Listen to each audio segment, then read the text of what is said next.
기도하시겠습니다. 사랑과 은혜가 풍성하신 하나님 아버지, 이 부족한 종 강단 위에 서서 또 하나님의 말씀을 전합니다. 하나님 아버지, 부족한 입술은 하나님 은혜로 덮어주시고 하나님 오직 하나님의 말씀만 드러나는 시간이 될 수 있도록 인도하여 주옵소서. 예수님 이름으로 기도드렸습니다. 아멘. 함께 나눌 하나님 말씀 마가복음 4장 35절로 41절 말씀입니다.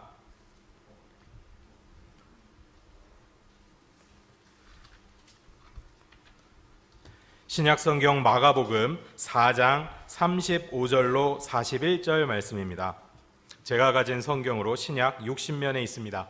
다 찾으신 줄 알고 제가 먼저 한 절씩 이렇게 교독하도록 하겠습니다.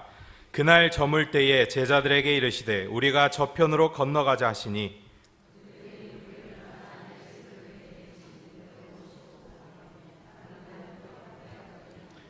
큰 광풍이 일어나며 물결이 배에 부딪혀 들어와 배에 가득하게 되었더라.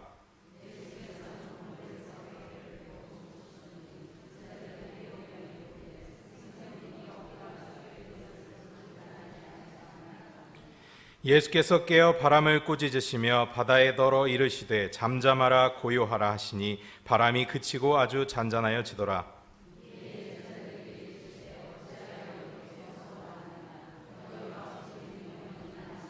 함께 읽겠습니다.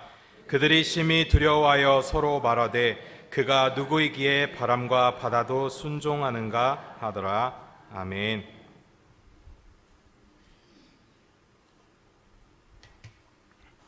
날씨가 참 덥습니다.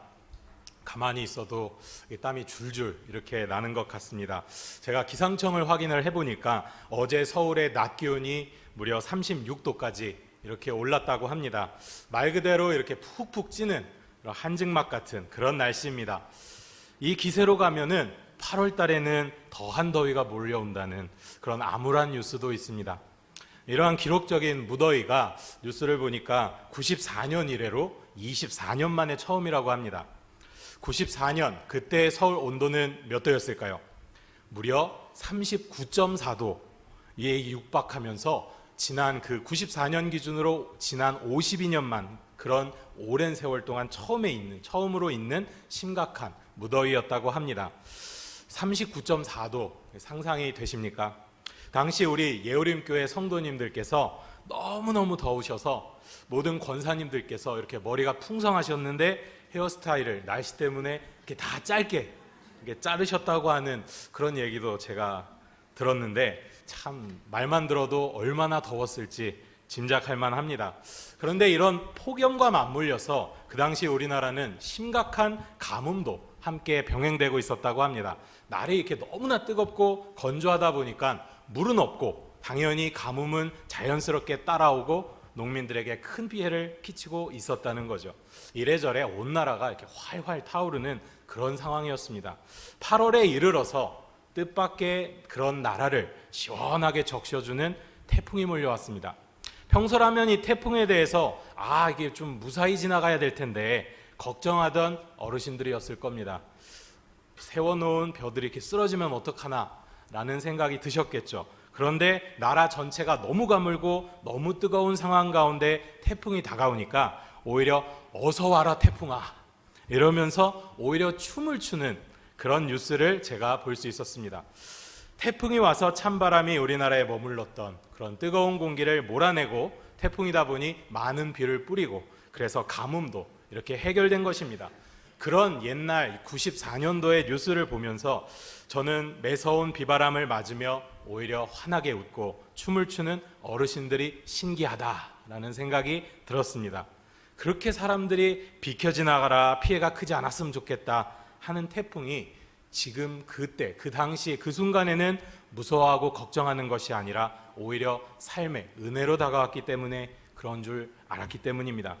오늘 본문에 이러한 광풍이 갈릴리 바다에 또다시 등장을 합니다. 원래 갈릴리 바다에서 북쪽으로 65km 떨어진 곳에는 헬몬이라는 산이 있습니다. 높이가 무려 2800m나 되어서 1년 내내 녹지 않는 그런 만년설이 존재하며 요단강의 시작도 바로 여기서부터 출발합니다. 이 헬몬산의 찬 공기가 가끔 이렇게 협곡을 따라서 이렇게 내려오게 되는데 바다 위에, 갈릴리 바다 위에 덥고 습한 공기가 만나면, 찬 공기와 뜨거운 공기가 만나면 어떻게 됩니까? 문제가 발생합니다. 그래서 찬 공기가 더운 공기가 부딪히면서 누구도 예측할 수 없는 광풍이 일어나게 되는 것입니다. 그 광풍이 예수님께서 갈릴리 저편 지역으로 건너가려 하실 때 갑작스럽게 몰아쳤습니다. 그것은 갈릴리에 평생 동안 어부로 살아왔던 제자들까지 힘겹게 만들었죠. 37절에 보면 이 광풍이 묘사되고 있습니다. 큰 광풍이 일어나며 물결이 배에 부딪혀 들어와 배에 가득하게 되었더라. 광풍이 어찌나 크고 매서운지 물결이 일어나 자꾸 이렇게 배전에 부딪히고 그 때문에 물이 넘쳐서 자꾸 배에 들어오다 보니까 배가 결국 침몰하게 일부 직전까지 가는 그런 상황까지 가게 된 겁니다. 38절에 뒤이어 제자들의 다급한 아우성 소리가 들려옵니다. 예수께서는 고물에서 베개를 베고 주무시더니 제자들이 깨우며 이르되 선생님이여 우리가 죽게 된 것을 돌보지 아니하시나이까 하니, 제자들은 풍랑에 침몰할 판인데 그런 자신들의 형편 처지만 이렇게 바라보고 있습니다. 그래서 예수님을 어떻게 합니까? 다급하게 이렇게 깨우고 있는 거예요. 하지만 우리는 이 힘겨운 광풍이 때로는 오히려 은혜이며 때로는 배전을 넘어 들어오는 이 매서운 풍랑이 감사함으로 우리 삶 가운데 다가온다는 사실을 깨달아야 합니다. 마치 94년도에 우리나라에 상륙했던 그 태풍처럼 원망과 불평이 아니라 오히려 특별한 감사함으로 또 은혜로 다가올 수 있다는 것입니다. 데살로니가전서 5장 16절로 18절은 다음과 같이 말합니다. 항상 기뻐하라, 쉬지 말고 기도하라, 범사에 감사하라. 이것이 그리스도 예수 안에서 너희를 향하신 하나님의 뜻이니라. 아멘. 우리가 이 말씀에 대해서 너무나 잘 알고 기억합니다. 그런데 인생의 바람이 시작되기만 하면 우리는 그것을 자꾸 망각합니다. 세상 풍파에 내가 힘들고 괴롭다 보니까 기뻐하지 못하고 기도도 게을리하게 되고 감사하기보다 오히려 원망과 불평만 늘어놓게 되는 것입니다. 그리고 그렇게 자신의 능력과 경험으로 어떻게든 내게 일어난 인생의 바람을 스스로 해결하려고 애를 씁니다. 우리는 세상에서 꽤 다양한 지식을 쌓았고 능력도 있고 또 내 스스로 경험도 있다고 그렇게 생각합니다. 그래서 내가 어떻게든 눈앞의 문제를 해결하고 내게 일어난 삶의 바람을 잠잠하게 만들려고 애를 씁니다. 그런데 잘 되겠습니까? 잘 될까요? 잘 안 될 겁니다. 바람은 점점 불고 이윽고 그것이 정말 광풍으로 불리는 수준까지 오게 되면 우리는 삶 가운데에 겁이 덜컥 나게 됩니다. 말하지 않아도 느끼게 되는 거죠. 아, 이제 내 능력으로는, 내 경험으로는 이게 감당할 수준이 아니구나 하는 것을 깨닫게 됩니다. 도무지 방법이 없다는 것을 알게 되는 순간 이미 늦은 것 같습니다. 내 삶을 때린 광풍은 더욱 심해져서 마침내 우리 삶의 배가 침몰을 시작합니다. 그런데 그 순간에 우리 삶에 어떠한 기적이 일어나는 거죠. 애타게 하나님을 우리가 찾게 되는 겁니다. 선생님이여 우리가 죽게 된 것을 돌보지 아니하시나이까. 예수님을 다급히 깨웠던 제자들처럼 발등에 불이 떨어져서야 하나님께 기도하고 은혜를 구하고 도와달라고 비로소 그제서야 간절히 부르짖게 되는 것입니다. 그렇게 우리의 삶이 가라앉아서 침몰되기 직전까지 오면 신기하게 우리는 시키지 않아도 원망과 불평을 그치고 기도합니다. 도리어 간절한 마음으로 부르짖게 됩니다. 주여 이 불쌍한 저를 돌보아 주시고 도와주옵소서. 마치 오늘 본문에서 예수님을 재촉했던 제자들처럼. 참 민망한 일이에요. 그런데 한편으로는 이것이 그런 일이 아닌 것을 우리는 알아야 합니다. 오히려 이것이 바로 하나님의 은혜이며 우리가 광풍에 감사해야 될 이유입니다. 우리는 우리 힘으로 간절히 기도할 수 없는 그런 사람들입니다. 오히려 광풍으로 인해서 평소에 이만큼밖에 기도에 힘을 쓸 수밖에 없는데 그 광풍으로 인해서 우리가 더욱더 애타게 부르짖으면서 기도하게 된 것입니다. 내 삶을 침몰시키려고 하는 그 광풍으로 인해서 무사한 일에 빠져서 어지간해서는 하나님을 찾지 않고 믿음을 구하지 않는 우리들이 도리어 하나님을 간절하게 찾게 되는 것입니다. 이 얼마나 놀랍고 감사한 일입니까? 인생의 우여곡절을 통해서 우리를 기도하게 하시며 평소에 절대 순순히 하나님을 찾지 않는 우리들이 하나님을 자발적으로 간절히 구하며 찾게 되는 겁니다. 우리가 할 수 없는 그것을 누구는 하십니까? 하나님은 하시는 것입니다. 인생의 광풍이라는 도구로 우리를 다듬어 나가시고 더욱 단련시켜 나가는 그 모습을 우리가 삶 가운데 볼 수 있는 것입니다. 욥 또한 그런 인생을 살았어요. 욥은 당대의 의인이었고 하나님의 말씀을 지켜 행하며 그 가운데 많은 축복을 하나님께 받아 누린 그런 사람이었습니다. 그런데 그의 삶에 광풍이 몰아쳤을 때 그의 삶에 많은 변화가 일어납니다. 그가 인생의 물질의 동굴에 갇히고 질병의 동굴에 갇히는 순간 그것을 지켜보았던 모든 사람들이 어떻게 합니까? 괘씸하게도 등을 돌립니다. 형제와 친척들도 그를 조롱하고 욥을 당연히 따라야 했던 종들은 그를 무시하고 동네 아이들까지 심지어 욥을 놀립니다. 마지막까지 욥의 편을 들면서 격려하고 옆에서 같이 이겨내야 할 아내마저 그래도 자기의 온전함을 지키느냐, 여기까지 왔으니까 그냥 하나님을 저주하고 죽으라 라고 그런 저주를 퍼붓습니다. 온전하게 보였던 욥이 이러한 삶의 큰 바람으로 말미암아 극도로 피폐하게 되니까 마침내 어떻게 됩니까? 신앙이 깨지게 됩니다. 무너지게 되는 겁니다. 그래서 억하심정에 하나님께 반항하는 마음마저 생겨납니다. 욥기 7장 16절입니다. 내가 생명을 싫어하고 영원히 살기를 원하지 아니하오니 나를 놓으소서 내 날은 헛것이니이다. 욥이 아무리 의인이라고 해도 이러한 어쩔 수 없는 사람임을 그 한계를 보인 것입니다. 그러나 하나님은 그러한 욥을 인생의 그러한 큰 광풍 가운데 그저 그렇게 침몰하도록 내버려두지 않으셨습니다. 이러한 삶 가운데 욥은 오히려 이리저리 뛰면서 주님을 애타게 찾다가 마침내 놀라운 은혜의 진리를 발견합니다. 그러나 내가 가는 길을 오직 그가 아시나니 그가 나를 단련하신 후에는 내가 순금같이 되어 나오리라. 욥은 오히려 이 광풍 가운데 더 간절히 부르짖어 기도하게 되었습니다. 또한 삶의 배가 침몰되어 가라앉아 가고 있을 때 다급하게 예수님을 찾고 또 찾았던 예수님의 제자들처럼 오히려 하나님을 더욱 찾고 인생 가운데에 은혜로 말미암아 그분을 만나게 되었습니다. 잘못을 고백하며 인생의 어려움 속에서도 역사하시는 하나님의 은혜를 깨닫고 마침내 순금이 되어 그 인생의 어두운 동굴에서 빠져나오게 됩니다. 그리고 하나님의 은혜로 말미암아 이전보다 더욱 큰 하나님의 복을 받게 되었으며 그의 신앙은 이전보다 더욱 단단해지고 온전해졌습니다. 실로 인생에 몰아치는 큰 광풍을 통해 일하시는 하나님의 모습이 얼마나 놀랍습니까? 그리고 그 가운데 오히려 하나님의 은혜를 넘치도록 받는 우리의 모습에 우리는 얼마나 감사합니까? 아무리 몰아치는 바람이 거세고 대단해도 그것은 순간일 뿐입니다. 그것은 끝내 우리의 삶의 배를 파괴하거나 결코 가라앉히지 못합니다. 우리는 오히려 그 가운데 역사하시는 하나님 안에서 더욱 간절히 기도하게 되고 하나님을 더욱 찾고 또 붙들게 됩니다. 시편 118편 5절은 그러한 하나님의 은혜를 잘 보여주고 있습니다. 내가 고통 중에 여호와께 부르짖었더니 여호와께서 응답하시고 나를 넓은 곳에 세우셨도다. 그런데도 불구하고 우리는 이러한 은혜로 다가오는 인생의 광풍 앞에서 자꾸만 원망하고 불평합니다. 왜 내 삶에 이러한 일이 일어납니까? 왜 주님 주무시고 계십니까? 왜 우리가 죽어가는 것을 돌아보지 않으십니까? 오히려 원망과 불평으로 따져 물으신다는 겁니다. 그리고 좋은 게 좋은 것이라고 생각하고 삶 가운데 언제나 평탄하고 즐겁기를 원하며 세상에서 잘 되기만 그렇게 바랍니다. 그러나 우리 인간의 속성은 가만히 두면 스스로 무너지고 마는 그런 악한 죄성을 타고납니다.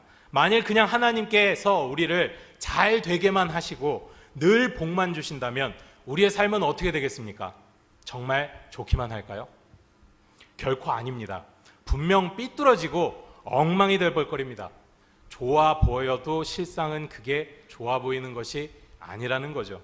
마치 부모가 자녀를 너무나 사랑해서 한 번도 안 된다는 말 한 번 없이 무조건 맞춰주기만 하고 원하는 것은 다 들어주며 오냐오냐 키우면 어떻게 자라겠습니까?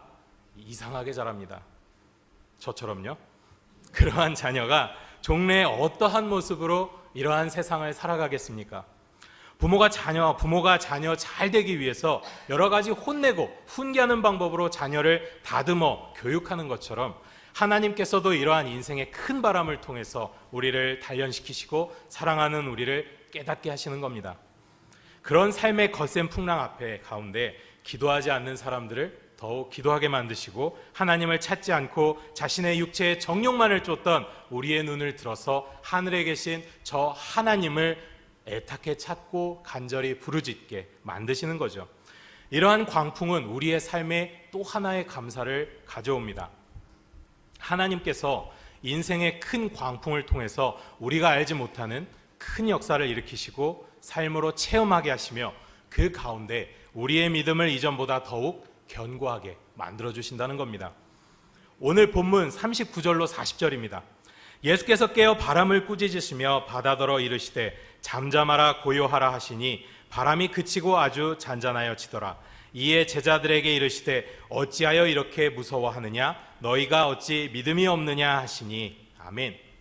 우리 능력으로는 분명 바다를 잠잠하게 하고 바람을 그치게 할 그런 능력이 없습니다.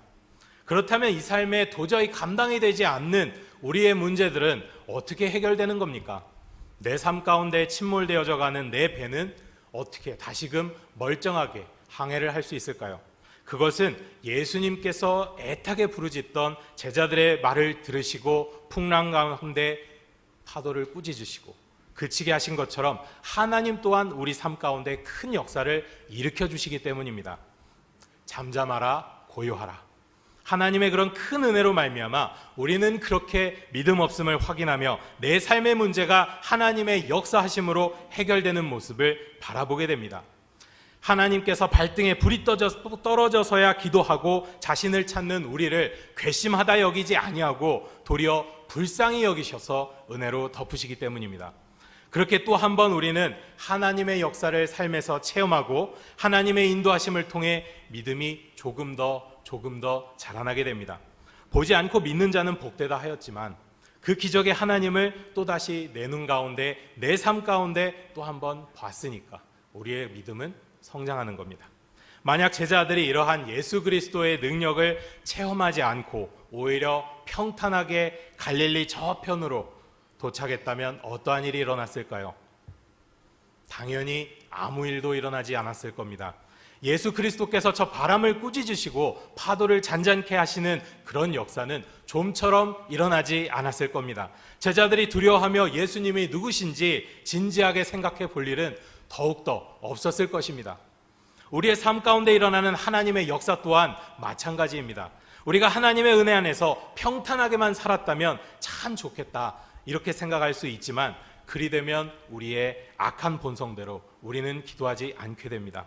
또한 하나님을 구하지 않는 것에 머무는 것이 아니라 나의 신앙, 내 믿음 또한 저 하늘나라를 향하여 다름질하지 못하고 안타깝게 어린아이 수준으로 제자리 걸음을 하게 되었을 것입니다. 고린도전서 13장 11절은 이러한 어린아이의 신앙을 분명 버리라고 말씀합니다. 고린도전서 13장 다 같이 한번 읽어보겠습니다. 내가 어렸을 때에는 말하는 것이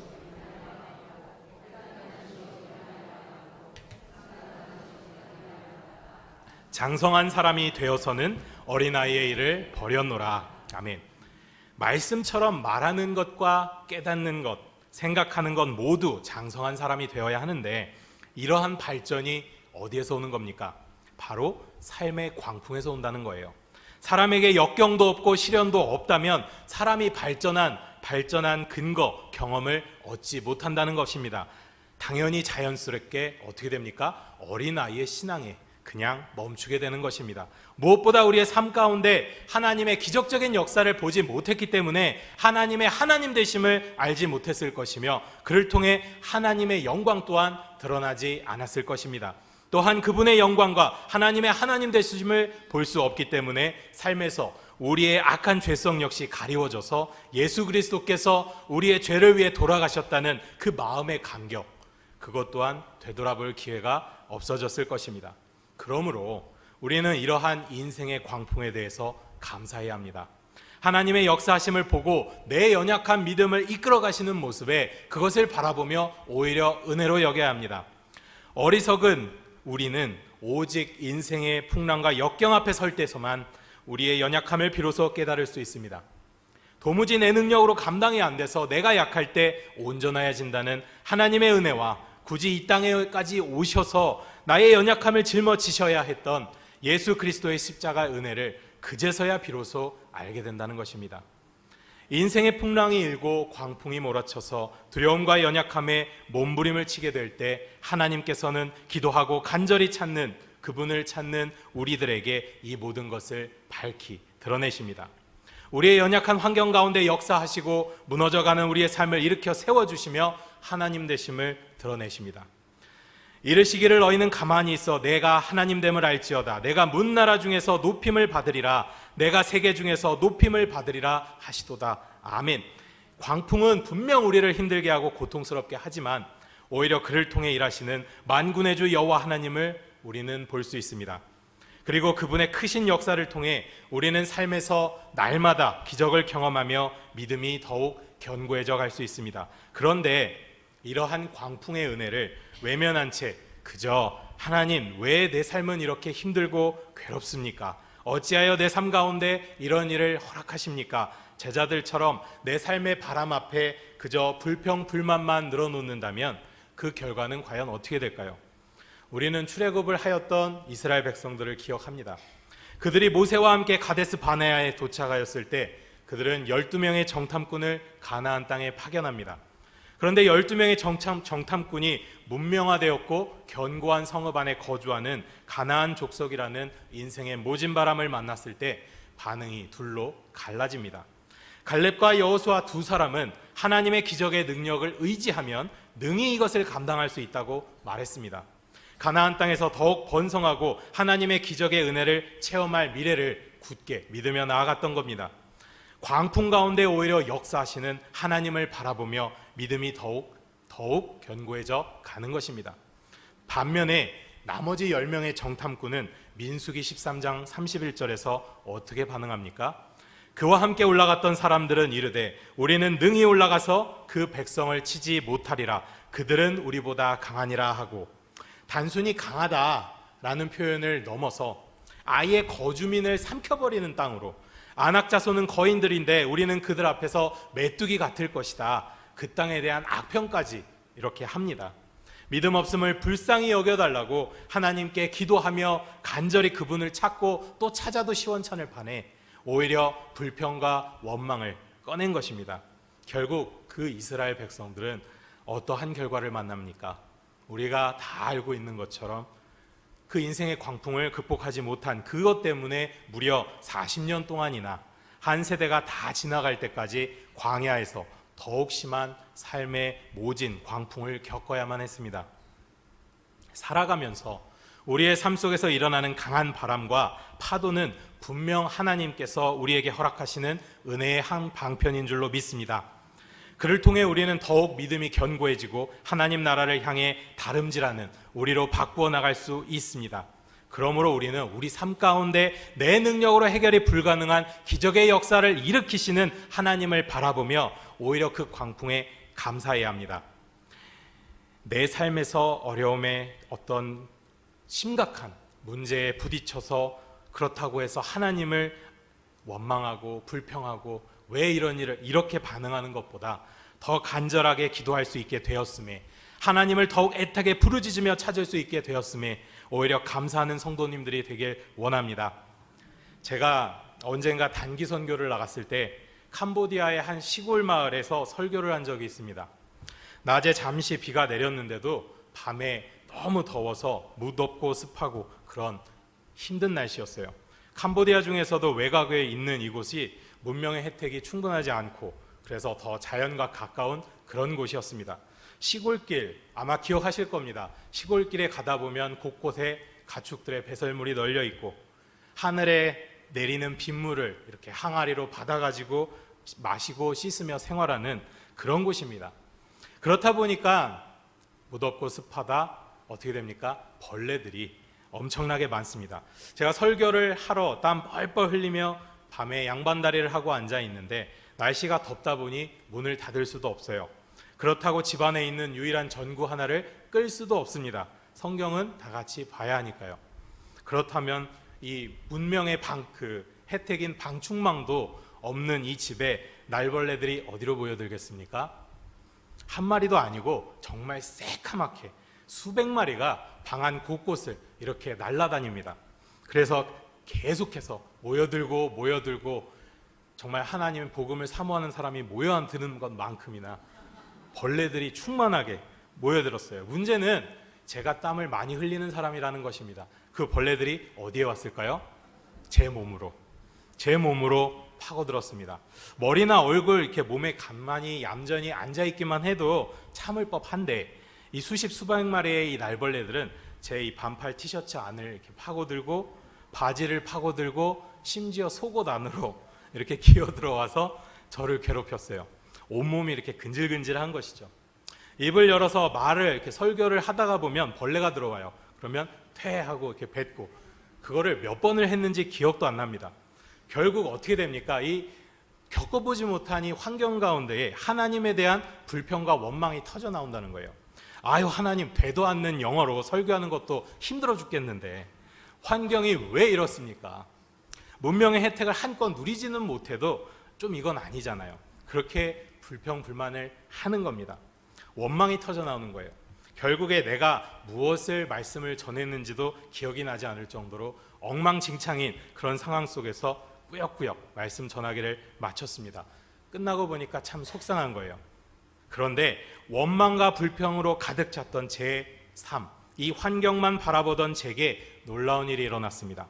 통역하시는 현지 목사님을 통해서 말씀을 들으신 한 할머니께서 눈물을 이렇게 막 흘리시는 거예요.